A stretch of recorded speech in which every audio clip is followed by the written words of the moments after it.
नमस्ते। मैं हूँ तत्परा अहोरात्रा। आपके साथ आज एक बहुत सुंदर विषय बांटने जा रही हूँ।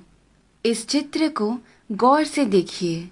प्रश्न चिन्ह बने इस आकृति में हमें 7 बिंदु नजर आते हैं। इन 7 बिंदु को 7 नक्षत्र माना जाता है। इन्हें सप्त ऋषि मंडल के नाम से जाना जाता है। ये सप्त नक्षत्र सप्त ऋषियों को दर्शाते हैं। इस प्रश्न चिन्ह के अंतिम भाग से शुरुआत करते हैं। यहाँ से पहले बिंदु को मरीचि ऋषि के नाम से जानते हैं। उसके बाद में जो बिंदु है वो कहलाते हैं ऋषि वसिष्ठा। ऋषि वसिष्ठा की बाईं ओर आपको एक छोटा बिंदु नजर आएगा। ये बिंदु ही है अरुंधति। ऋषि वसिष्ठा के बाद आते हैं ऋषि अंगीरसा। फिर आते हैं ऋषि अत्रि। फिर दाईं ओर की तरफ मुड़ते हुए जो बिंदु आता है वो है ऋषि पुलस्त्य। उसके बाद आते हैं ऋषि पुलह और फिर ऋषि क्रतु। ऋषि पुलह और क्रतु के अंतर को 5 गुना मिलाकर नीचे की तरफ आएंगे तो वहां बसे हैं ध्रुव नक्षत्र। सदा उत्तर में रहने की वजह से उसे ध्रुव नक्षत्र कहा जाता है। इंग्लिश में हम इसे नॉर्थ स्टार के नाम से जानते हैं। बाल्यावस्था के ध्रुव नक्षत्र अगर उत्तर में बसे हैं तो वृद्धावस्था के अगस्त्य नक्षत्र दक्षिण में बसे हैं। अगस्त्य और ध्रुव नक्षत्र हमेशा उसी स्थान पर ही पाए जाते हैं। इन दोनों के बीच में मौजूद आकाश गंगा सतत घूमती रहती है। इस कारण से हमारी धरती अक्ष के ऊपर घूमकर घूमती रहती है।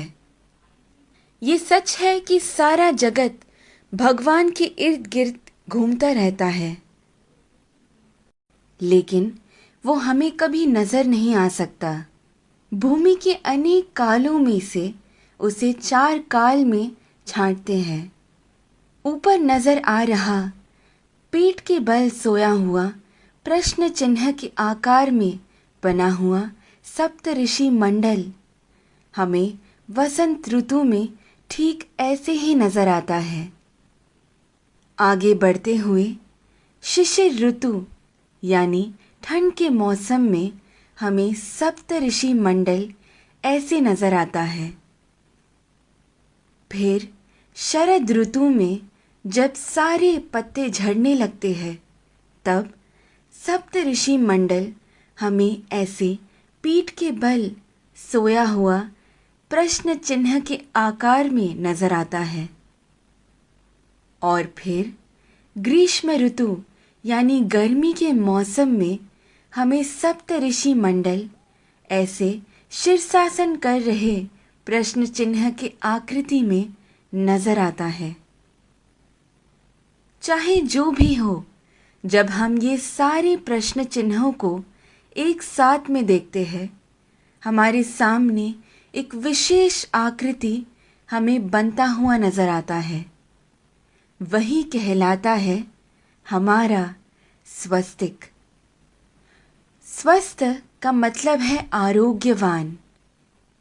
स्वस्तिक का महत्व मेरे पिता मुझे हमेशा से बताते आए हैं, लेकिन हर क्षण प्रयोग में ला रहे इस स्वस्तिक का जन्म कहाँ से हुआ ये आज मेरे पिता द्वारा जाना, जो आप सभी में मैंने बांटना चाहा। ध्रुव नक्षत्र को देखते हुए हमें ये मालूम होता है कि हम पूरी जिंदगी जिस दिशा की ओर बहते जा रहे हैं वही है उत्तर दिशा। इसीलिए शायद हमारी भूमि पर भी दक्षिण में अधिक जल है और उत्तर की ओर अधिक जमीन है। इस विषय को इतनी सुंदरता से वीडियो के रूप में बनाकर आप सभी को समझाने का श्रेय जाता है मुक्ता जी को। धन्यवाद। तत्परा अहोरात्र।